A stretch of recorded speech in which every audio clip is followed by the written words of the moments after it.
प्रक्षेप टाकला जातोय आणि सांगितलं जात आहे की या विशिष्ट जातीमुळे आमचा पराजय झाला. पण मी असं म्हणणारा कार्यकर्ता नाही की वंजारा समाजाच्या लोकांनी सुद्धा जिम्मेदारीने सांगतोय, देवगाव असेल, 2च गावं सांगणार आहे, किंवा वडमावली धैफळ असेल, तिथं दुसरा कुठलाही माणूस नाही, त्या गावाने मला मतं दिलेत. नामेवाडी असेल, गप्पेवाडी असेल, त्या गावाने मला मतं दिलेत. म्हणजे एक सॅम्पल सांगायला, म्हणजे आणखी बाकी गावाची नावं घ्यायची राहिले की म्हणतील काय, हे मतं दिले मला, परवा केली नाही की काय म्हणणार आहेत कोण. दादासाहेब, तुम्ही लोकसभेच्या निवडणुकीला कोल्हापूरची जिम्मेदारी होती, त्याच्यामुळे मतदानाच्या दिवशी असे आदेश होते, हाना मारा तोडा, पण ताब्यात घेऊन तुम्ही मतदान भारतीय जनता पार्टीच्या आमच्या ताई साहेबाला करा, असं आमच्या भाऊसाहेबांचे आदेश होते. रेकॉर्डिंग आहे, जिम्मेदारीशी बोलतच. पण आता देवगावला सुद्धा म्हणले लोक काय करायचं ते करा, पण आम्ही बजरंग बाप्पा सोनवण्याचं जे चिन्ह आहे, मशाल या आपली तुतारीधारी माणूस, मशाल याच्यासाठी म्हणून ती आम्हाला तिथं बोल दोन्ही एक जमलिंग झालेली, तिथं VC आता चालू, ही ह्या सगळ्या गोष्टीतून ते जे चिन्ह आमचं आहे तुतारीधारी माणूस, या माणसावरच मतदान दिलं आणि मला खासदार करण्यासाठी त्यांनी सुद्धा वाटा दिला, एक टोपलं टाकलं. आणि मग ह्या समाजानं केलं नाही, त्या समाजानं केलं नाही. मग कोणी म्हणतंय आणखी संपन्न आहे, आणखी सुद्धा आमच्या शिरसाळ्याच्या कार्यक्रमाला, सभेला ज्यांनी जागा दिली त्या कॉलेजच बंद करा म्हणले. बाबा हो, तुम्हाला माझी आणखी एकदा सभ्यतेने विनंती आहे, तुम्ही हे धंदे बंद करा, नाही तर बजरंग सोनवणे सुद्धा काय आहे तुम्हाला एक दिवस दाखवी.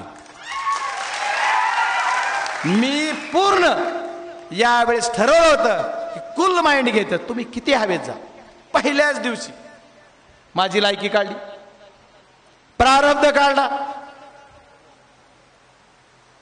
त्याच सभेत सांगितलं ज्याला ज्याची मुलगी निवडून आणता आली नाही, अरे तुम्ही बोला, तुम्ही गडावर आहात, तिथं 3 शब्द सांगितले. आज मी जाहीर सांगतो, मी सर्व पत्रकारांना सुद्धा खाजगीत म्हणलो, या 3 शब्दावरच मी निवडणूक कडीला नेणार, आणि मी निवडणूक कडीलाच नेलं. प्रारब्ध काय ठरवता? प्रारब्ध मला प्रारब्ध ठरवायचा अधिकार आहे? तुम्ही आमची लायकी काढता. बीड जिल्ह्यातल्या जनतेनं मला खासदार करून कुणाची किती लायकी आहे ते दाखवून दिलं. तुम्ही बोगस केलं, तुम्ही दादागिरी केली, तुम्ही भूत ताब्यात घेतले, तुम्ही लोकांना दाब दिला, तुम्ही जे जे नाही ते वाटलं, तरी सुद्धा परळी विधानसभा मतदारसंघामध्ये 74,834 मताचेच लीड तुम्हाला घेता आली. बघा, आणि माझ्यासारखा ज्याने इमानीतभारे काम करून लोकांची सेवा करून मतं मागून मतं घेतले, अशाला बीड तालुक्यामध्ये 1,00,000 मताच्या वर जास्त लीड आहे. तुम्ही त्याचं कसं विश्लेषण आहे त्याचं कारण सांगतो. बीड तालुका हा 3 विधानसभा मतदारसंघात विखुरलेला आहे. गेवराई विधानसभा मतदारसंघात 22,000ची लीड आहे. केज विधानसभा मतदारसंघात 10-11,000ची लीड आहे. बीड विधानसभेमध्ये 63,000ची लीड तुम्हाला दिसती, पण त्या बीड तालुक्यानं ती लीड 63,000 नाही तर ती जवळपास 73-74,000 दिली. आणि शिरूर तालुक्यानं बीड विधानसभेच्या मतदारसंघातल्या 7,000 लीड कमी केली. त्याच्यामुळं 63,000चा आकडा दिसतोय, पण याच्यात 1,00,000 मताची लीड एकाच तालुक्यानं दिली, ती म्हणजे बीड. त्याच्यामुळं नतमस्तक आहे. त्याच्यामुळे मी म्हणतो सर्व जाती धर्माच्या लोकांनी मला मदत केली. आणि प्रत्येक वेळेस हा विषय नाही, मी माझ्या कुठल्या तरी मनोगत सांगितलं, आईला श्रेय का वडिलाला श्रेय तुमच्या जन्माचं, तसं माझ्या विजयाचं श्रेय मी आदरणीय शरदचंद्रजी पवार साहेब आणि जरांगे दादाला देणारच आहे. त्याच्यात काय चूक नाही, शेवटपर्यंत देणार आहे.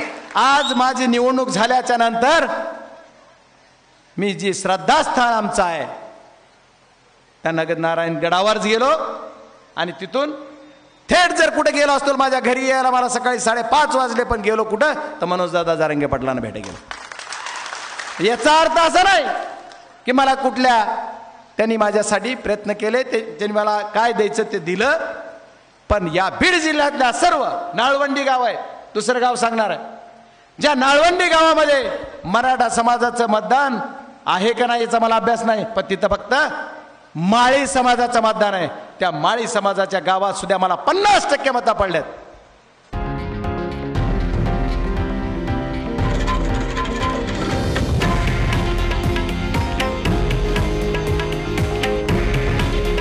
हे आहे देशातील नंबर 1 न्यूज नेटवर्क आणि आपण पाहत आहात TV9 मराठी.